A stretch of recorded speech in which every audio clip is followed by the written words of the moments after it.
뭐야?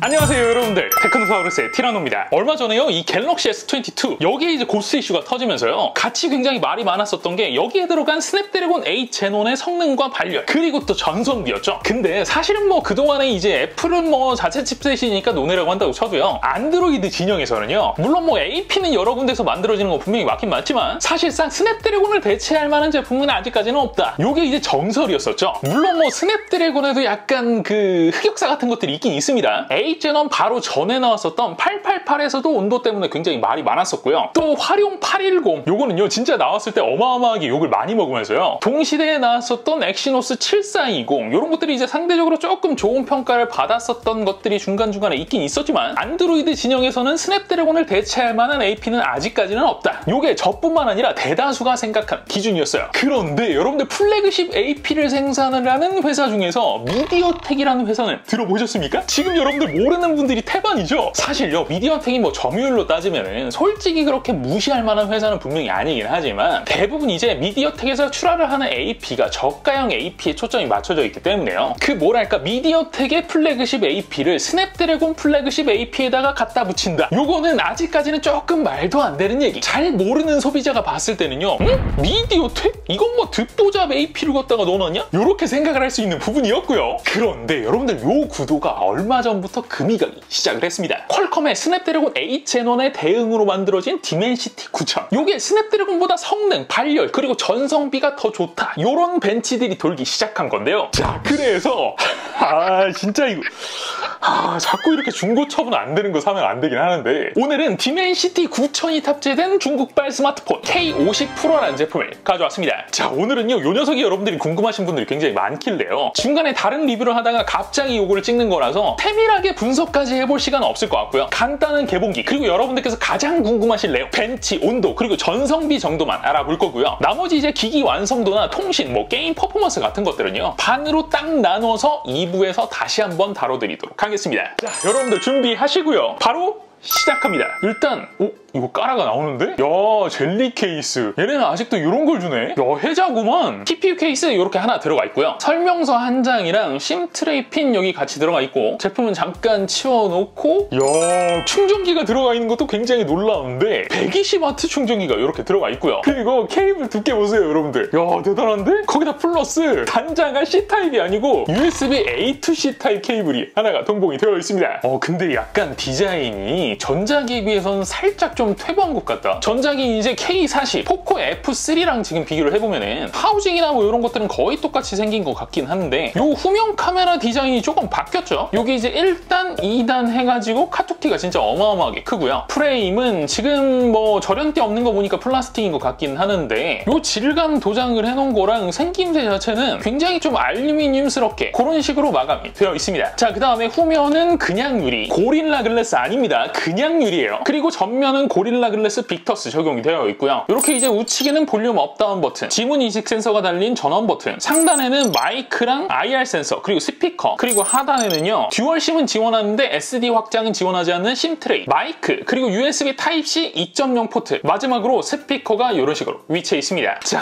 이제 바로 한번 켜보죠. 자 요거 세팅하는 동안 요 녀석의 스펙을 잠깐 설명드리면요 AP는 미디어텍 디멘시티 9000 TSMC 4나노 공정으로 생산된 제품이고요. 기본적으로 스냅드래곤 8 젠 1하고 CPU 구성 자체는 동일한데요. 다른 점이 있다고 한다면 클럭 스피드가 조금 다릅니다. GPU는 말리 G710, 램은 LPDDR5X 8GB, 스토리지는 UFS 3.1 128GB, 무선 랜 규격은 6 듀얼 밴드, 블루투스 버전 5.3 지원하고요. GPS랑 NFC도 당연히 지원하고 배터리는 5000mAh, 그리고 충전은 무려 120W 패스트 차징을 지원합니다. 자 이제 세팅이 거의 완료가 됐죠. OS는요 안드로이드 12 기반의 MIUI 14 시작하자마자 업데이트도 그렇고 뭐가 많네요. 제 생각에는요 어차피 이런 세팅 방법이랑 디스플레이, 스피커, 카메라, 그립감, 체감, 무게, 통신 여부 같은 거는요 나중에 어차피 자세하게 살펴본 다음에 2부에서 다시 한번 정리를 해드려야 되니까요. 이런 거 지금 하나하나 하고 있으면 여러분들께서 가장 궁금하신 내용이 가장 뒤로 밀릴 거 아니에요. 그러니까 지금 여러분들께서 가장 궁금하실 내용 요걸 위해서 세팅 전부 다 끝내고요. 그리고 벤치까지 다 돌려본 다음에 정리까지 해서 돌아오도록 하겠습니다. 자 여러분들 잠깐만 기다려주세요. 뿅! 자 여러분들 돌아왔습니다. 일단 여기에요. 처음 시작할 때는 간단하게 좀 비교를 하려고 했었는데 요게 이제 요 녀석만 벤치를 돌리다 보니까 이 녀석의 성능이 도대체 어느 정도인지 감이 잘 안 잡히는 거예요. 때문에 그냥 말 나온 김에 H-Gen1 두 대를 같이 갖다 놓고 테스트를 해버렸고요. 먼저 테스트에 사용될 기기는 갤럭시 S22, 모토로라 X30, 그리고 K50 프로까지 총 3대고요. 아시는 것처럼 여러분들 갤럭시와 모토로라에는 스냅드래곤 H-Gen1이 들어가 있고요. K50 프로에는 디멘시티 9000이 적용되어 있습니다. 모든 테스트는 열화상 카메라 켜진 상태, 표면 온도는 약 27도에서 28도까지 완벽하게 내린 상태이고요. S22에서는 요 처리 속도 ON으로 한 상태고요. 그리고 K50 프로에서도요, 배터리 모드에서 퍼포먼스 모드로 전환한 상태. X30은 그런 모드 자체가 없기 때문에 어쨌든 성능이 가장 잘 나오는 상태에서 측정을 진행을 했어요. 먼저 긱벤치에서는 싱글 점수도 물론 살짝 디멘시티가 앞서 나가는 것 같긴 하지만 오차 범위를 생각을 하면 뭐 거의 동일한 점수라고 볼 수 있긴 한데요. 멀티 점수에서는 꽤나 점수 차이가 많이 나죠. S22에 비해서는 약 22%, X30에 비해서는 12% 정도가 차이가 나고요. 대신 긱벤치 ML 점수에서는요, 반대로 디멘시티 9000보다는요 H-Gen1 쪽의 성능들이 확실하게 좋아 보여요. 물론 뭐 13%에 들어가는 A15 요런 애들의 CPU ML 점수를 보여드리면은 뭐 여기에 들어간 얘네들 뭐 도끼인 개끼이긴 하잖아요. 뭐 점수 자체가 사실 얼마 되진 않기는 해서 이게 얼마나 유의미한 차이를 보여줄 것인가, 뭐 여기에는 의문이 있을 수 있을 것 같긴 하지만 어쨌든 수치 자체로는 꽤나 큰 차이를 보여줬고요. 게다가 3D마크 GPU 벤치에서도 디멘시티 9000이 X30은 물론 S22에 비해서도 한창 밀리는 모습을 보여줬는데요. 애초부터 그냥 앞자리 자체가 다릅니다. 아니 이거는 도대체 뭐죠 여러분들? H-Gen1? 야 그런 건 그냥 떡바르지, 이런 식으로 소문난 그 좋다는 디멘시티 9000이 사실상 그렇게 체감하기가 쉽지 않다, 이렇게 평가를 받는 CPU 멀티 성능 이외에는요 모든 부분에서 H-Gen1에게 밀린다. 여러분들 이건 좀 당황스럽죠? 자 그런데 이게 이제 세트 메뉴로 시키면 좀 반전이 있는 게요, 자 CPU랑 GPU를 같이 갈고는 테스트를 돌려보면은 이게 정반대로 얘기가 달라집니다. PC마크 워크 3.0 물론 얘 같은 경우에는요 뭐 그렇게 드라마틱한 차이는 분명히 아니긴 하지만 S22, X30 같은 H-Gen1 기기들에 비해서 소폭 디멘시티 9000이 더 높은 점수가 찍히고요. 안투투에서는 요게 조금 더 차이가 벌어지게 되는데 요게 얼마나 벌어지느냐, 갤럭시 S22에 비해서는 약 20%, X30과는 약 7% 정도 디멘시티 9000이 탑재된 K50 프로가 더 좋은 모습을 보여줍니다. 야 어때요 여러분들? 아주 그냥 H-Gen1에 비해서 어마어마하게 엄청나게 그냥 좋아졌죠? 아니 왜 7%면 엄청난 성능 차이잖아. 그거 아닌가? 자 사실요 여러분들, 제가 살짝 좀 비꼬긴 했지만요 뭐 사실 요 정도의 차이가 실성능에서 얼마나 큰 차이를 보여주겠습니까? 게다가 지금 여러분들께 보여드린 자료는요 디멘시티 9000이 좀 동작이 삐릭삐릭하다 요거는 제가 빼고 보여드린 건데요, 이걸 지금 보여드리면은 안투투에서는 지금 한 턴 돌았죠 여러분들. 그리고 아까 전에 여러분들께서 보신 점수 나왔고요, 그 다음에 다시 한번 지금 한 턴을 돌립니다. 그런데 요렇게 딱 온도가 너무 올라갔다 요런 메시지가 뜨면서 다른 애들은 멀쩡한데 디멘시티 9000만 셧다운이 되고요. 또 3D마크 스트레스 테스트를 보시면은 GPU 성능 점수가 1에서 20턴까지는 처음 시작 빼고는 H-Gen1이랑 거의 비슷한 수치를 갖다가 나타내는 것과는 달리요 21에서 40턴 결과를 보여드리면은 물론 이게 한두 턴 정도밖에 안 되긴 했지만 중간에 아주 그냥 떡락 스테빌리티가 요 21에서 40턴 요거 기준으로만 봐도 38%, 앞선 1에서 20턴까지 합친 1에서 40턴까지의 기준으로 본다라고 한다면요 성능 유지력이 27%로 진짜 수치가 에바세바 드롭바예요. 플러스 여러분들 CPU 스로틀링 테스트도 제가 한번 보여드립니까? 이게 지금 스레드 20에 15분짜리 그래프이고요, 요게 스레드 100에 30분짜리 그래프인데 어떻습니까 여러분들? X30이랑 S22에 비해서 얘는 그냥 피가 찍찍 흐르죠 여러분들? 완전 빨간색이 그냥 판을 쳐. 자 그렇다면 여러분들 이런데도 디멘시티 9000이 스냅드래곤 H-Gen1을 떡바르는 안드로이드 AP의 왕이 맞습니까? 자 여러분들 결론부터 딱 말씀을 드리잖아요. 그러면은 디멘시티 9000 얘가 왕이 맞습니다. 아니 제가 어그로를 끌려고 했었던 게 아니고요, 얘기를 하다 보니까 이렇게 된 거야. 아니 얘기한 내용들 중에서 여러분들 이상한 부분이 아닌 부분은 없잖아. 저도 사실 요 테스트 진행하면서 여러분들께서 사고하신 그대로 똑같이 생각을 했어요. 자 벤치만 딱딱 돌렸을 때는 사실 뭐 H-Gen1이나 디멘시티 9000이나 하나 주면 하나 받고 이런 식으로 좀 엎치락 뒤치락 했었고요. 우리가 일반적으로 보는 데이터로 봤을 때에도 당연히 H-Gen1 쪽이 상대적으로 더 안정적인 그래프를 보여줬으니까 아 똑같은 구성으로 넣었으니까 똑같이 비슷하긴 한데 그래도 퀄컴이 이제 하던 까라가 있으니까 플래그십 AP에 대해서는 조금 뭔가 노하우가 있는 거구나, 요런 정도로 생각을 했었거든요. 그런데 여러분들, 제가 아까 전에 제가 테스트를 진행을 할 때는 온도를 갖다가 동시에 측정을 하고 나중에 요거를 갖다가 매칭을 해서 보거든요, 여러분들. 그런데 요거를 매칭을 해서 보니까 전혀 얘기가 다릅니다. 일단 오히려 훨씬 점수가 잘 나왔었던 안투투 돌릴 때 온도를 봐도요, 야, 이거 실화입니까 여러분들? 최대 온도가 5도 가까이 차이가 나고요. 그리고 아까 전에 제가 안투투 두 번째 턴 돌릴 때 온도 경고가 나오면서 꺼졌다라고 얘기를 했었잖아요. 그때 온도를 보여드리면은 지금 45도가 딱 넘어가니까 디멘시티 9000이 달린 K50은 바로 꺼져버리죠. 그런데 여러분들, 그 옆에 H제논이 들어간 X30의 온도는 지금 보이십니까? 50도를 넘어서 쭉쭉 올라가고 있어요. 게다가 아까 전에 진짜 레알 처참한 성능 유지력을 보여줬었던 3D마크 스트레스 테스트, 근데 이거 지금 온도가 뭐지? 저는 그런 식으로 반토막을 내길래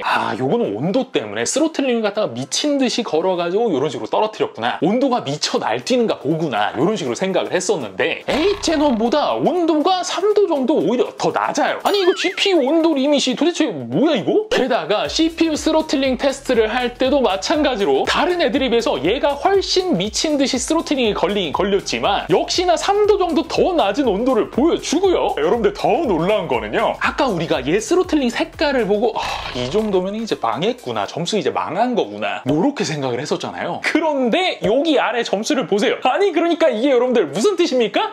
이게 무슨 말인지 아시겠죠 여러분들? 그래요, 맞아요. 미친 듯이 스로틀링을 걸어가지고 점수를 갖다가 엄청나게 떨어뜨린 건 맞긴 맞는데, 그런데 아무리 스로틀링을 걸어도 뭐보단 낫다고요? 그렇지, 그렇게 미친 듯이 걸어도 H제논 덜 걸은 것보다 더 낫다. CPU 성능이 더 잘 나온다. 그리고 CPU 성능은 더 잘 나오는데 온도는 어떻다? 그렇지, 3도 이상 더 낮게 유지가 된다. 이야, 이거 여러분들 실합니까? 플러스 아까 전에 3D마크에서도요, 2000점대 2번 나왔었던 거를 제외하고 나면은 유지율이 디멘시티 9000이 훨씬 더 좋았죠. 미니멈이 거의 5000점대로 H제논에서 미니멈이 4000점대 중반까지 나오는 것과는 조금 차이가 나고요. 그런데 온도는 어땠었다고요? 그렇지, 디멘시티 9000이 H제논보다 더 낮았다고. 그리고 사실 여러분들, 스레드 20, 스레드 100 이렇게 스레드를 많이 써대는 프로그램 사실상 별로 없거든. 그래서 거의 CPU를 최대치로 갈군다, 그리고 종합적으로 갈군다, 이런 평가를 받는 긱벤치5 논스톱 테스트를 보여드리면요, 야, 여러분들 기가 막히죠? 지금 여러분들께서 보시는 거는 1에서 20회차까지만 보시는 건데, 사실 제가 여러분들 테스트를 하는 거는 40회차 이상을 테스트를 하거든요. 그런데 디멘시티만 요 수치를 계속 유지를 해줍니다. 실사용에 있어서 CPU 성능 유지력 진짜 미쳤어요. 심지어 뭐 S22는 그렇다고 칩시다, 원래 이제 별로니까. 그런데 이 S22에 비해서는 그래도 훨씬 낫다, 이렇게 평가를 받았었던 X30, 얘까지 완벽하게 떡 발리는 거는 조금 뭔가 당황스럽지 않습니까 여러분들? 자, 그렇다면 이런 상황에서 온도는 어땠을까요? X30과 K50 프로 둘 다 43도대. 여러분들, 그러니까 이게 무슨 말이에요?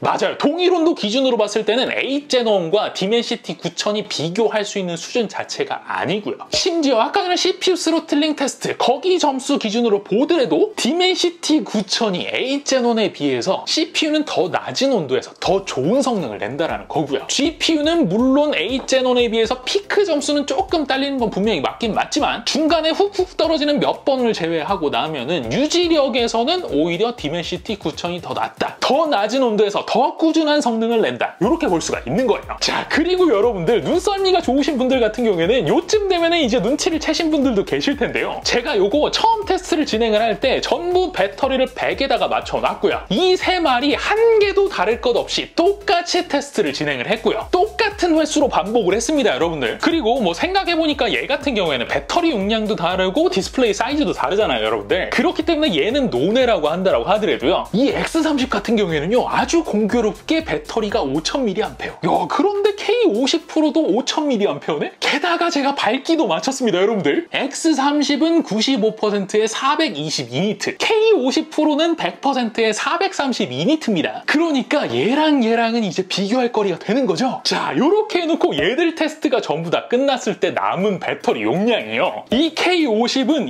28%, X30은 9%, K50은 사용된 용량이 72%, X30은 91%로 약 21%가량 배터리 효율에 있어서 이 디멘시티 9000이 H-Gen1을 압살을 했어요. 야, 진짜 오늘 제가 이 얘기를 몇 번을 하는 건지 모르겠는데 정말 이거 실합니까? 이 정도면은 뭐 빼박이잖아요, 여러분들. 사실 근데 여러분들도 전부 다 아시겠지만 전력, 온도, 성능 요거는 전부 다 상관관계가 있는 거예요. 예를 들자면 완벽하게 동일한 성능을 내는 AP가 두 개가 있다. 요렇게 가정을 했을 때 예를 들어서 A에다가 전력을 더 많이 때려 넣는다. 그러면 어떻게 되겠습니까? 그렇지. B에 비해서 성능은 앞설지언정 온도도 당연히 올라가고 전성비도 당연히 떨어지겠죠. 근데 얘들을 비교해서 한번 보세요. CPU는 디멘시티 9000, GPU는 H-Gen1 이런 식으로 하나씩 나눠 가졌고요. 플러스 CPU랑 GPU를 동시에 사용하는 프로그램에 있어서는 디멘시티 9000이 조금 더 앞섰잖아요. 그런데 그렇게 성능이 앞서는 애가 온도도 더 낮고 전력도 덜 먹었다고? 뭐 물론 ISP나 뭐 NPU 이런 것들까지 다 묶으면 잘 모르겠어요. 그런데 어쨌든 뭐 그런 부분은 이런 벤치에서 나타나는 부분은 아니잖아요. 때문에 아무튼 CPU랑 GPU 영역에서는 H-Gen1? 어디서 명함을 내밀어? 혹시 또 H-Gen1 플러스가 나왔다. 그러면 뭐 얘랑 비슷할지도 모르겠지. 하지만 어쨌든 지금 기준으로 봤을 때는 이 H-Gen1의 성능, 전성비, 온도가 디멘시티 9000에 비해서 완벽하게 발리는 거. 이거는 팩트가 맞습니다. 자, 뭐 사실 이쯤 되면은 이거에 대해서는 이제 누구의 잘못인가 요거를 갖다가 얘기할 필요는 이제 없어졌죠. 퀄컴이랑 삼성 둘 중에 이제 문제가 있는 거니까 둘이 이제 알아서 좀 해결을 해보시고요. 야, 근데 미디어텍 이제 진짜 얘들 무시할 애들이 아닌 것 같죠? 지난 이제 디멘시티 1100, 1200대에도 약간 이런 설레발이 분명히 있긴 있었어요. 888을 압도한다 뭐 이런 얘기가 조금 있긴 있었지만 그렇지는 못했었거든요. 그래서 요번에도 이제 인터넷에 벤치가 좀 많이 나오긴 나왔었지만 사실 제 눈으로 보기 전에는 못 믿었어요. 근데 실제로 보니까 진짜 기가 막히게 찍었네요. 물론 이게 게임으로 갔을 때는 어떤 영향을 미칠지는 저도 정확하게는 아직 모르겠습니다. 이건 이제 벤치만 돌려본 거니까요. 아무튼 디멘시티 9000 당분간 미디어텍 니들이 왕 먹고요. 퀄컴은 알아서 분발을 하자고잉?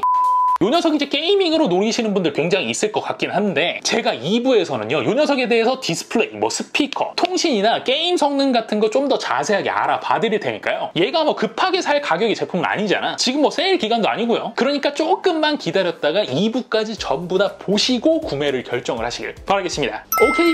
자, 오늘 영상은 여기까지입니다. 영상이 재미있으셨다면 구독과 좋아요 그리고 알림 설정 꼭 잊지 말아주시고요. 저는 다음에 또 재미있는 영상으로 찾아뵙도록 하겠습니다. 지금까지 저는 티라노였습니다. 고맙습니다. 아, 그리고 여러분들 8100이 탑재된 GT 네오 3, Y700이나 그 밖에도 지금 뭐 쌓아놓은 제품들 굉장히 많거든요. 아주 조금만 기다려주세요. 아시겠죠 여러분들?